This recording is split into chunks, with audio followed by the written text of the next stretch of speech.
King Charles dropped a bombshell that nobody saw coming. With tears streaming down his face, he revealed the real reason he's walking away from the throne. And it's far darker than anyone imagined. What he said next left the entire palace in panic. His own family tried to stop him from speaking. Advisors begged him to stay silent, but he refused. Is a moment to reflect on the remarkable journey that our unique family of free and independent nations. In the grand corridors of Buckingham Palace, where tradition has echoed through centuries, a moment unfolded that would send ripples through the very foundation of the British monarchy. Staff members, accustomed to the structured rhythm of royal protocol, found themselves frozen in place as King Charles made an announcement that nobody had anticipated. The weight of his words hung in the air, transforming an ordinary morning into a scene that would be remembered for generations to come. Those present in the room described a palpable shift in atmosphere.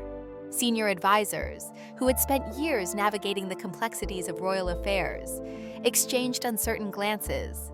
Some struggled to maintain their composure, while others stood in complete silence, processing what they had just heard. The ornate surroundings of the palace, with its polished marble floors and historic paintings, seemed to amplify the gravity of the moment. This was not a routine announcement about policy or public engagements. This was something far more significant. What made the situation even more remarkable was the lack of preparation. Many senior members of the royal family had not been briefed beforehand. They arrived at the palace expecting a standard meeting, only to be confronted with news that would reshape their understanding of the monarchy's future. The suddenness of it all left little room for the careful planning and measured responses that typically characterize royal communications. Instead, there was an immediate sense of uncertainty, a feeling that something fundamental had shifted without warning. Charles himself appeared different during the announcement. Those who had worked closely with him over the years noticed a change in his demeanor. His voice, typically steady and controlled during public addresses, carried a subtle tremor. It was not the voice of a monarch delivering a carefully rehearsed statement. It was the voice of someone standing at a crossroads, fully aware of the magnitude of the decision being made. For many in the room, this was the first time they had seen the human side of the king so clearly visible, stripped of the usual royal reserve. To understand how this moment came to pass, it is necessary to look back at the months and years that preceded it. From the time Charles assumed the throne, he faced challenges that extended far beyond the usual demands of royal duty. The monarchy, while appearing united to the outside world, was experiencing internal tensions that had been building for some time.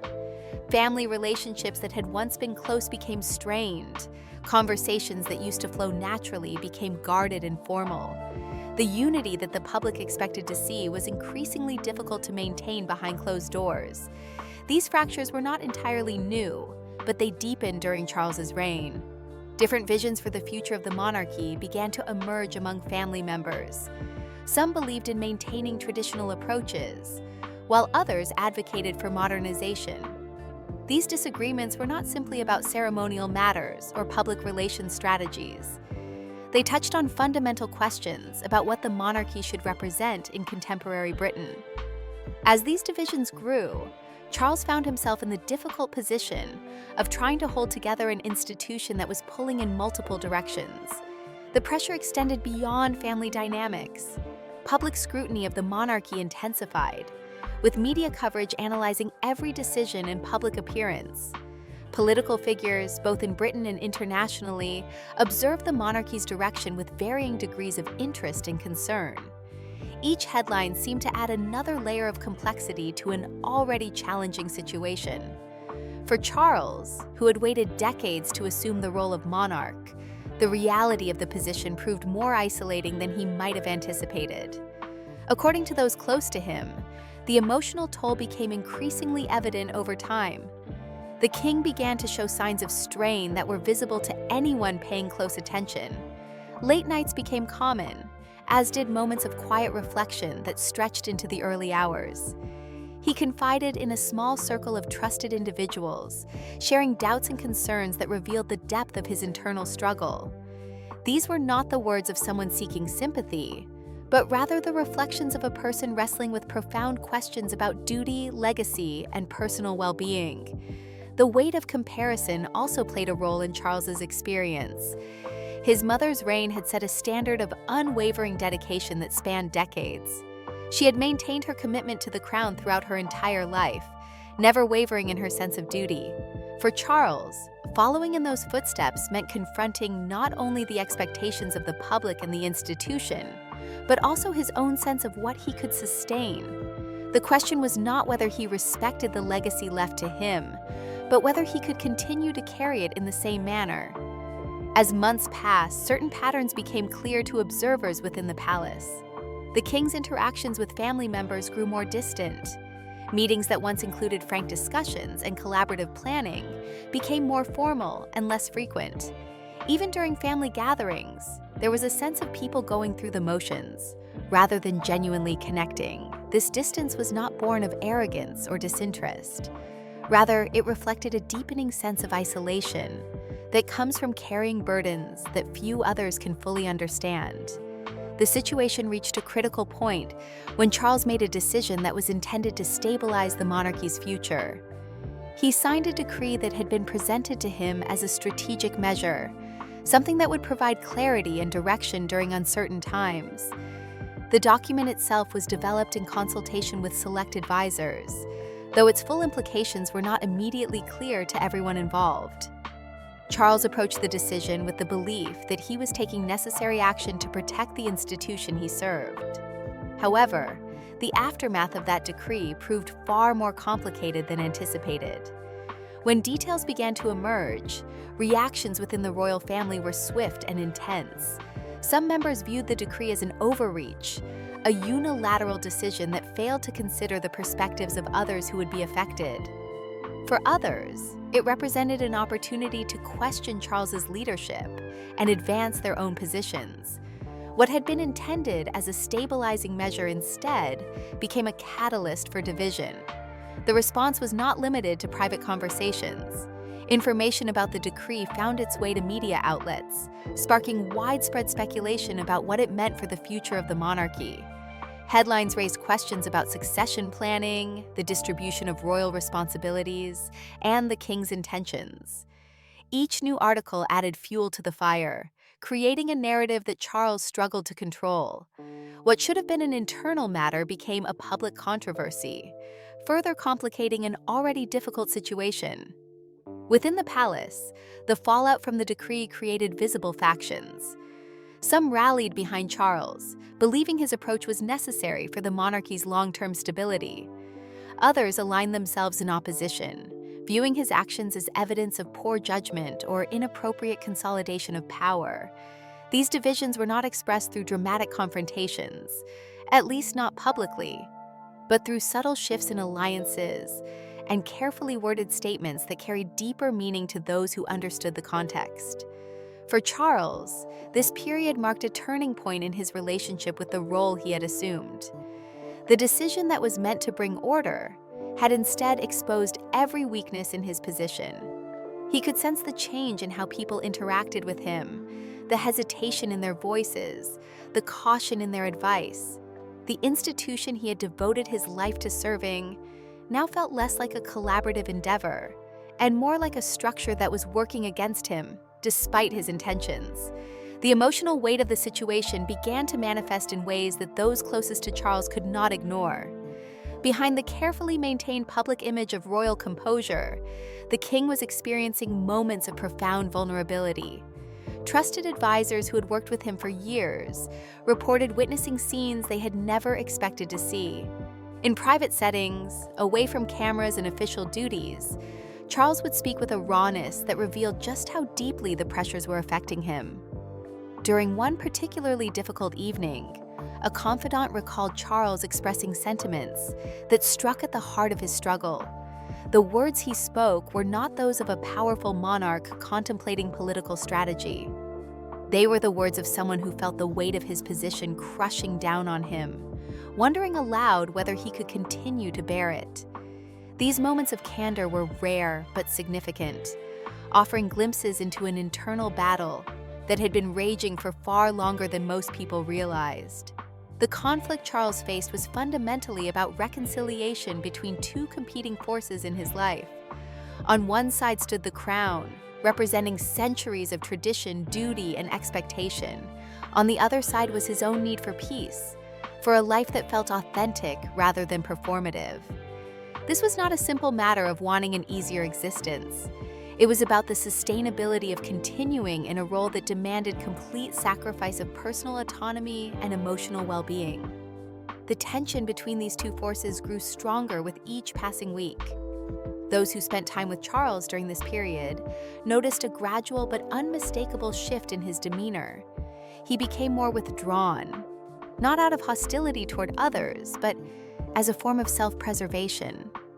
Conversations that once flowed easily now felt labored and superficial. The natural warmth that had characterized many of his relationships seemed to fade, replaced by a careful formality that kept people at a distance. This was not a conscious strategy, but rather an unconscious response to feeling increasingly alone in his position. The distance between Charles and key family members became particularly pronounced. Relationships that had already been strained by disagreements over the decree deteriorated further.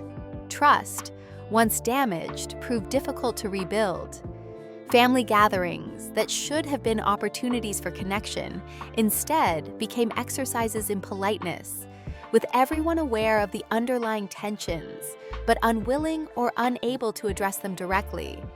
The gap between what the public saw and what was actually happening within the family widened considerably.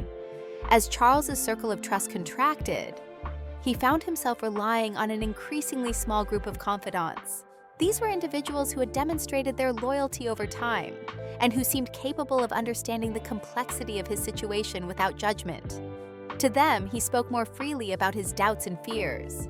He questioned whether his leadership was what Britain needed at this moment in history. He wondered whether his reign would be remembered as a period of decline rather than strength. These were not idle concerns, but deeply felt anxieties about legacy and purpose. In these quiet conversations, Charles began to articulate thoughts that went beyond mere frustration with current circumstances. He spoke about the possibility of a different kind of life, one where he would not be defined solely by his title and the obligations that came with it. The tone of these discussions shifted over time from expressions of temporary discouragement to something that sounded more like serious contemplation of alternatives. Those who heard these reflections understood that something significant was taking shape in the king's thinking. While Charles grappled with these internal questions, external forces were gathering momentum. What appeared on the surface to be normal palace operations masked a more calculated set of maneuvers taking place behind the scenes. Senior members of the royal family and influential advisors began holding meetings that Charles was not always included in. These gatherings were presented as routine discussions about various royal matters, but their actual focus often centered on contingency planning and the future direction of the monarchy. The conversations in these meetings were conducted with careful discretion. Participants understood the sensitivity of what they were discussing and took measures to ensure that their deliberations remained confidential. They framed their concerns in terms of institutional stability and long-term planning, but underlying many of these discussions was a shared assessment that Charles's position had become untenable. Some believed that his hesitation and visible struggle were undermining confidence in the monarchy. Others saw an opportunity to advance their own interests or preferred outcomes for succession. Parallel to these private meetings, a pattern of strategic information releases began to emerge. Details about palace dynamics, concerns about leadership, and speculation about the monarchy's future started appearing in media outlets with suspicious regularity. These leaks were not random gossip, but carefully selected pieces of information designed to shape public perception. Each story contributed to a growing narrative that questioned Charles's effectiveness and stability as a monarch. The cumulative effect of these reports was to create an atmosphere where significant change seemed not only possible, but perhaps necessary. The media coverage served multiple purposes for those who opposed or doubted Charles's continued reign.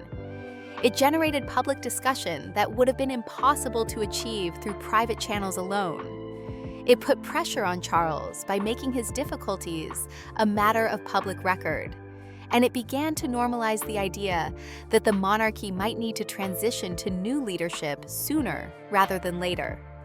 All of this was accomplished without anyone having to directly confront the king or make explicit demands for his abdication. Within the family itself, subtle but significant positioning began to take place. Certain members started to be presented, whether by themselves or by others acting on their behalf, as viable alternatives for future leadership. These efforts were careful not to appear overly ambitious or disrespectful to Charles, but the underlying message was clear. A new generation was ready, and perhaps better suited to lead the monarchy into the future.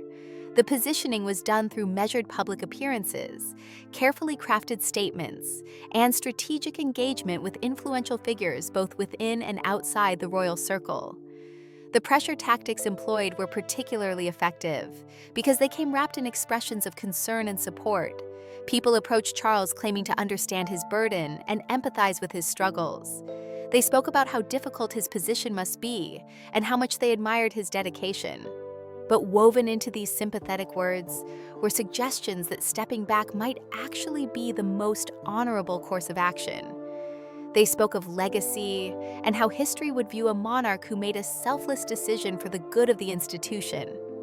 What sounded like compassion was actually a form of psychological pressure designed to guide Charles toward a predetermined conclusion.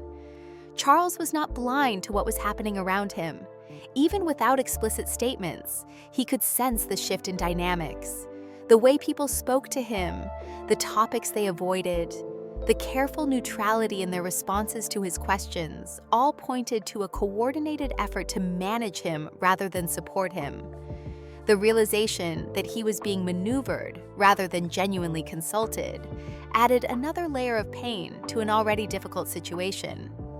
He understood that he was no longer simply dealing with his own doubts, but also navigating a web of competing interests and hidden agendas. The combination of internal turmoil and external pressure created a situation that became increasingly unsustainable.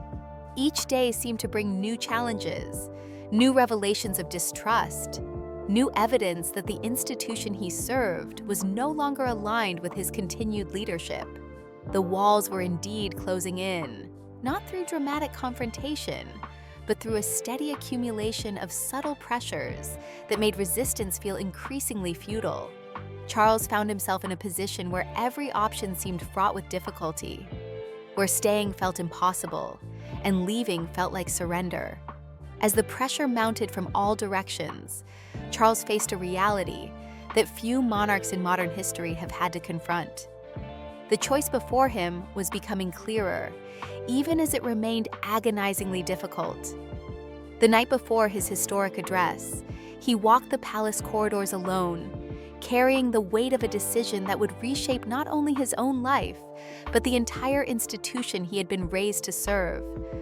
What he was about to do would shock the world, but for him, it was the culmination of a journey that had been building for far longer than anyone outside his closest circle could have known. The morning of the address arrived with an unusual quietness throughout the palace. Staff members went about their duties with a sense that something significant was about to happen, though most did not know the specifics. Cameras were set up in one of the palace's formal rooms, and technical preparations were made for what the public had been told would be an important royal announcement. Across Britain and around the world, millions of people prepared to tune in, expecting perhaps a policy statement or a message about upcoming royal events. What they were about to witness was something entirely different. When Charles appeared on screen, viewers immediately noticed something unusual in his appearance. The composed, controlled demeanor that typically characterized royal broadcasts was present, but beneath it was something else. There was a vulnerability in his expression, a heaviness that suggested the weight of what he was about to say. As he began to speak, his voice carried a quality that was difficult to define, but impossible to ignore. This was not the rehearsed tone of routine royal communication. This was something far more personal and immediate. The content of his speech unfolded with careful deliberation, Charles spoke about the nature of duty and the years he had devoted to serving the institution of the monarchy. He acknowledged the privilege of his position and the responsibility that came with it. But as he continued, the direction of his message became clear. He was not simply reflecting on his reign or announcing minor changes to royal protocols. He was announcing his decision to step away from the throne, to relinquish the position he had waited his entire life to occupy and had held for a relatively brief period. The moment when emotion broke through his carefully maintained composure became one of the most memorable aspects of the broadcast. As Charles spoke about the impossible balance between personal well-being and public duty, his voice wavered. Tears became visible in his eyes, and for several seconds he paused, struggling to maintain his composure before continuing. This display of raw emotion from a British monarch was unprecedented in modern times. It stripped away the ceremonial distance that usually separates royalty from the public, revealing a human being in a moment of profound difficulty. The words Charles chose carried significant weight. He spoke about giving everything to the institution, but needing to reclaim a part of himself that had been lost in the process. He emphasized that his decision was not about abandoning responsibility, but about recognizing his own limits and making a choice with clarity and conviction. He expressed love for the people he had served and respect for the monarchy as an institution, while making clear that this was a personal decision made of his own free will. The phrasing was careful but unmistakable in its finality. Reaction to the broadcast was immediate and intense.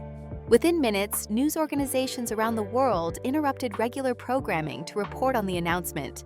Social media platforms exploded with commentary as people tried to process what they had just witnessed.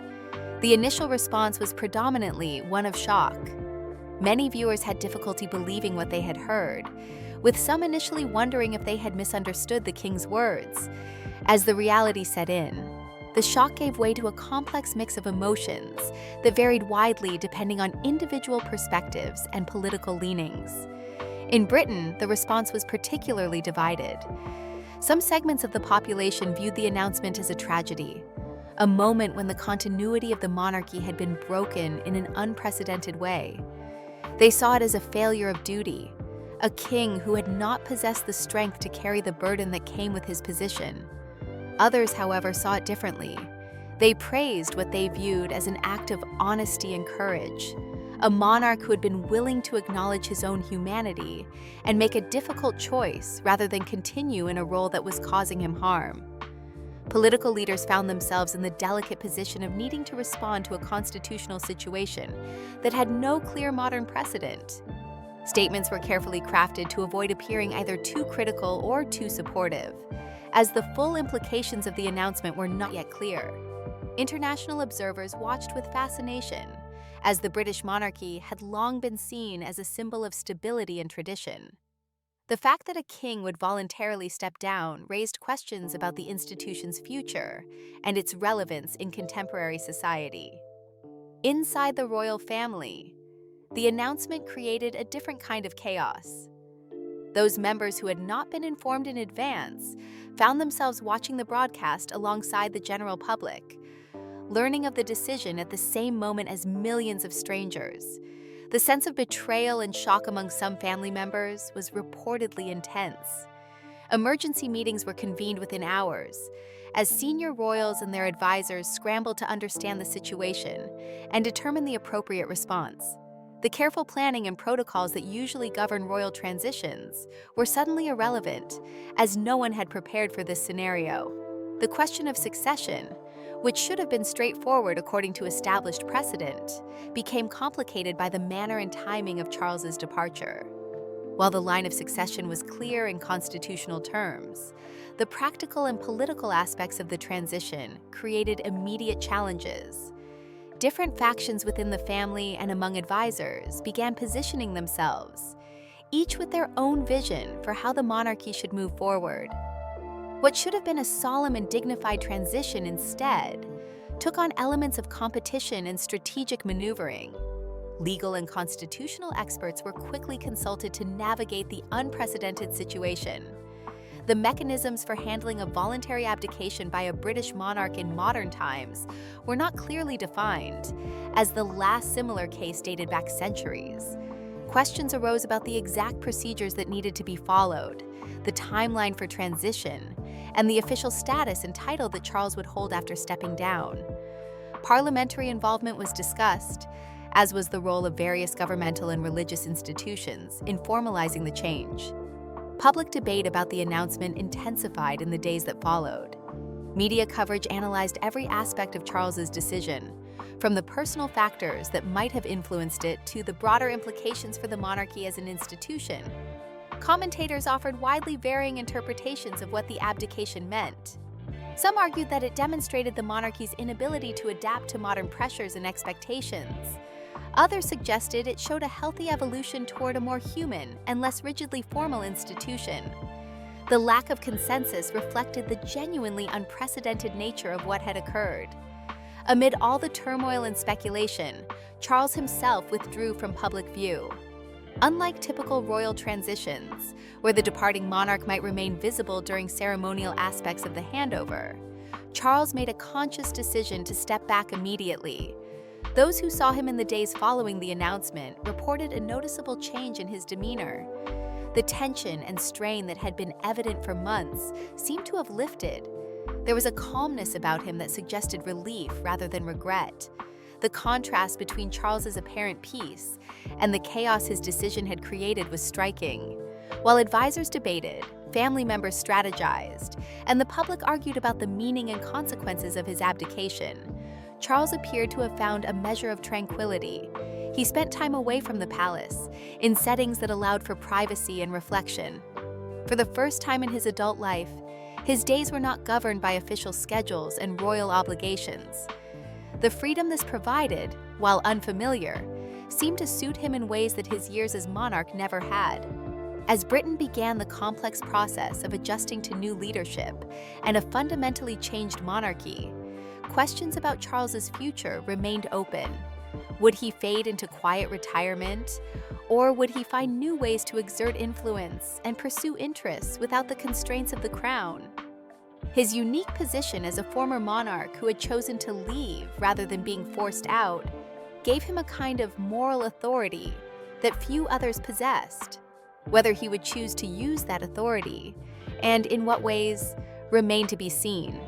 The abdication of King Charles marked a turning point not just in his own life, but in the history of the British monarchy. It challenged assumptions about duty, sacrifice, and the nature of royal service.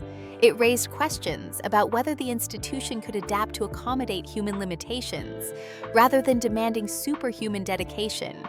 And it left the world watching to see what would come next, both for Charles personally and for the monarchy he had chosen to leave behind.